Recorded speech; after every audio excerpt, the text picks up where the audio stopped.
छोटा नहीं समझना, पाप को कभी छोटा नहीं समझना, रोग को कभी छोटा नहीं समझना। ये कब भयंकर बने हम कह नहीं सकते हैं। वो कहने लगी कि तुझ जैसे भाई के होते हुए मेरी ऐसी दशा हो गई, और अपने नाक कान रावण को बता करके जोर जोर से रोने लगी। तो रावण ने उससे पूछा कि तेरी ऐसी दशा कैसे हुई, तेरे ये नाक कान किसने काट दिए। रोती रोती सुपर्णखा कहने लगी कि पंचवटी में 2 सुंदर राजकुमार आए हैं और उनके साथ में एक सुंदर स्त्री भी आई है। वह स्त्री इतनी सुंदर है कि संसार में उसके समान दूसरी और कोई होगी ही नहीं, इतनी सुंदर है। मैं वहां गई थी तो उस स्त्री के देवर ने मेरा मजाक उड़ाया, मेरे नाक कान काट दिए। मैं खरदूषण के पास गई थी, वह गया था युद्ध करने के लिए, लेकिन बहुत कम समय में उसका तो उद्धार हो गया। रावण ने शूर्पणखा को समझाया, तू चिंता मत कर, मैं सब देख लूंगा। और रावण शयन करने के लिए चला गया। वहां सोते सोते उसके मन में यह विचार आया कि खरदूषण मोहि सम बलवंता, खरदूषण के अंदर मेरे समान बल है।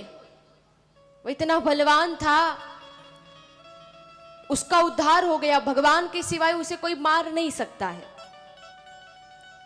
अगर खरदूषण मृत्यु को प्राप्त हो गया तो इसका मतलब ब्रह्म का अवतार हो चुका है। वह सोचने लगा कि राम अगर भगवान है, ब्रह्म है, तो मैं उनसे वेर बांधूंगा। वे अगर मानव होंगे, साधारण मनुष्य होंगे, तो उनकी स्त्री को उठा लेना मेरे लिए खेल है। मैं उनकी पत्नी का अपहरण करके ले आऊंगा। वे ब्रह्म है तो उनके हाथों से मर करके मुक्ति प्राप्त कर लूंगा, क्योंकि भजन तो मैं कर नहीं पाऊंगा। हो ही भजन नहीं तामस देहा, ये तामस देह है, मैं भजन तो नहीं कर पाऊंगा। राम जी यहां तक पधारे हैं, उनकी पत्नी का हरण करके ले आऊं, उनसे वेर करूं, झगड़ा करूं उनसे, यहां तक ले आऊं, मेरा भी उद्धार हो जाएगा, साथ साथ पूरा कुल भी पार हो जाएगा। निर्णय ले लिया। जैसे ही सुबह हुई तो रावण अपना रथ लेकर के गया समुद्र के तट पर। वहां मारीच पड़ा हुआ था, वही मारीच जिसको भगवान श्री रामचंद्र जी ने विश्वामित्र जी के यज्ञ से उठा करके फेंका था, वही मारीच। रावण मारीच के पास जाकर के उसे प्रणाम करने लगा। मारीच कहने लगा, महाराज क्या बात है, आप मुझे प्रणाम कर रहे हो, काम क्या है वो बताओ। रावण कहने लगा, मारीच तुझे मेरा एक काम करना है, मेरी मदद करनी है। पंचवटी में 2 सुंदर राजकुमार आए हुए हैं, उनके साथ में एक सुंदर स्त्री है, तो उस स्त्री का हरण करना है, तुझे स्वर्ण का मृग बनना है। मारीच कहने लगा, महाराज कहीं आप राम लखन की बात तो नहीं कह रहे। वह कहने लगा, हाँ मैं उन्हीं की बात कर रहा हूं। मारीच कहने लगा, क्या कभी आपने उनको देखा है? बोले नहीं। आप उनकी शक्ति के बारे में कुछ जानते हो? रावण कहने लगा, नहीं जानता। मारीच कहने लगा, महाराज मुझे पूरा अनुभव हो चुका है, मैं गया था विश्वामित्र जी का यज्ञ रुकवाने के लिए, वहीं से राम जी ने मुझे खंडित बाण मारा था, तो यहां समुद्र के तट पर फेंक दिया। तब से सोचता हूं कि अगर राम का अखंड बाण लग जाता तो न जाने कहां होता। महाराज मैं आपसे विनती करता हूं, आप ये विचार छोड़ दो, यहां से चले जाओ, उनसे वेर करके आपका मंगल कभी नहीं होगा। तो रावण धमकाने लगा, अरे तू मुझे उपदेश दे रहा है, मेरी बात अगर नहीं मानेगा तो मैं तुझे मार डालूंगा।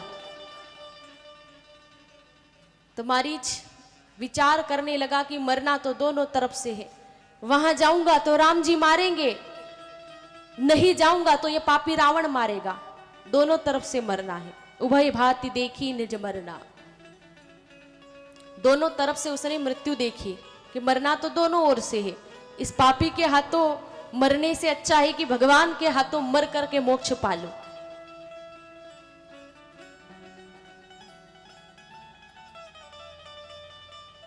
निर्णय ले लिया उसने। रावण ने कह दिया तुझे स्वर्ण का मृग बनना है। मारीच विचार करने लगा कि जिस परमात्मा के पीछे वेद वेदांत दौड़ते हैं वह परमात्मा धनुष बाण लेकर के मेरे पीछे दौड़ेंगे। मेरा कितना बड़ा भाग्य, प्रभु मेरे पीछे दौड़ेंगे, मैं भी पीछे पलट करके प्रभु को देख लूंगा, मेरा कल्याण हो जाएगा। इधर रावण ने जैसे ही तैयारी की, प्रभु श्री राम तो अंतर्यामी है, ब्रह्म है, जानते हैं क्या होने वाला है। लखन जी महाराज गए हुए थे फल फूल लेने के लिए, तो प्रभु श्री राम जी ने माता जानकी से कहा कि देवी लखन के आने से पहले आप एक काम कर लो। माँ जानकी ने पूछा प्रभु कौन सा काम? तो श्री रामचंद्र भगवान कहने लगे तुम पावक महु करहु निवासा, तुम पावक महु करहु निवासा, जो लगी करो निशाचर नाशा, जो लगी करो निशाचर नाशा, जो लगी करो निशाचर नाशा। कहा हे देवी लखन जी महाराज आए उससे पूर्व आप पावक में अग्नि में निवास करो, क्योंकि अब रावण आने वाला है। वह अगर आपको स्पर्श कर लेगा तो आप तो आद्य शक्ति हो, वह जलकर भस्म हो जाएगा, वह आपको स्पर्श नहीं कर सकता। तो हे देवी आप अपना यह स्वरूप, यह जानकी रूप अग्नि के अंदर समाहित करो और केवल एक प्रतिबिंब लेकर के बैठ जाओ, एक परछाई लेकर के। मां जानकी प्रभु श्री राम को प्रणाम करती है। अग्नि वहां प्रकट हुई। मां जानकी ने अपना वह मैथिली रूप अग्नि में समाहित कर दिया और केवल एक परछाई लेकर के, मायावी रूप लेकर के वहां बैठ गए। लखन जी आए फल फूल लेकर के। वे नहीं जान पाए कि असली सीता है या परछाई है। जब लखन नहीं जान पाए तो मानसकार को लिखना पड़ा लक्ष्मणु यह मरमु न जाना, जो कछु चरित रचा भगवाना। लखन जी महाराज इस मर्म को, इस भेद को जान नहीं पाए कि भगवान ने क्या चरित्र किया है, क्या लीला की प्रभु ने। प्रणाम करके लखन जी महाराज बैठ गए।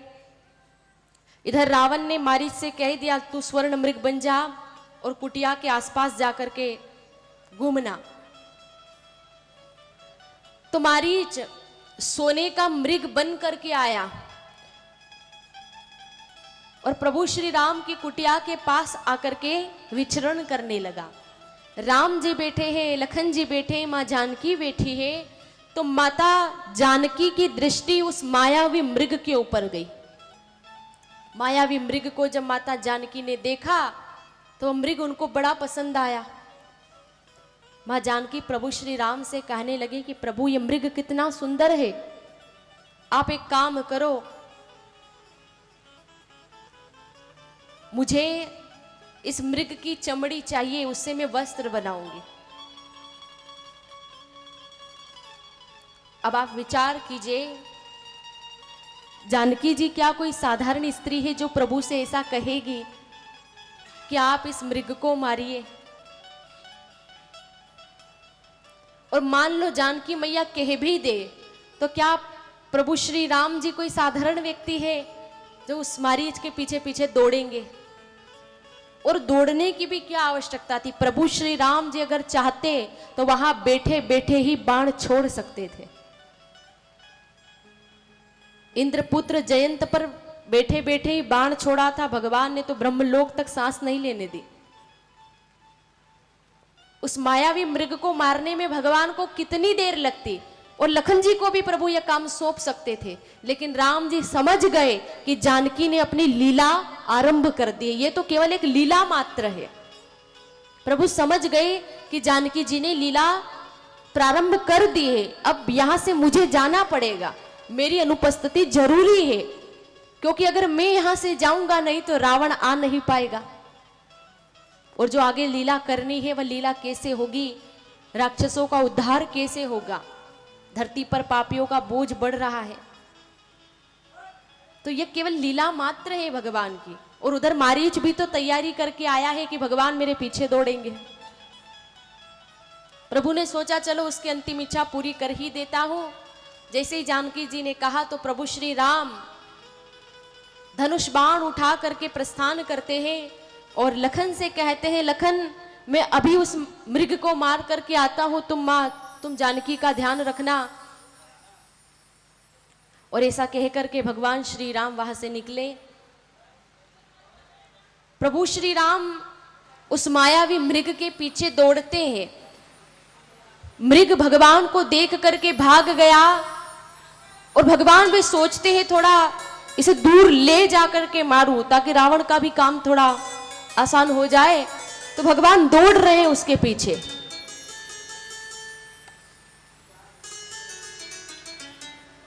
और वह भी पीछे पलट पलट करके भगवान को देख रहा है। उसने पीछे मुड़ करके देखा भगवान को, प्रभु का रूप देख करके अपने आप को बड़ा भाग्यशाली मान रहा है और दौड़ता जा रहा है। तब भगवान श्री राम ने धनुष पर अपना बाण चढ़ाया और प्रभु श्री राम ने कठिन सरसंधान किया। जैसे ही तीर छोड़ा, तीर के लगते ही वह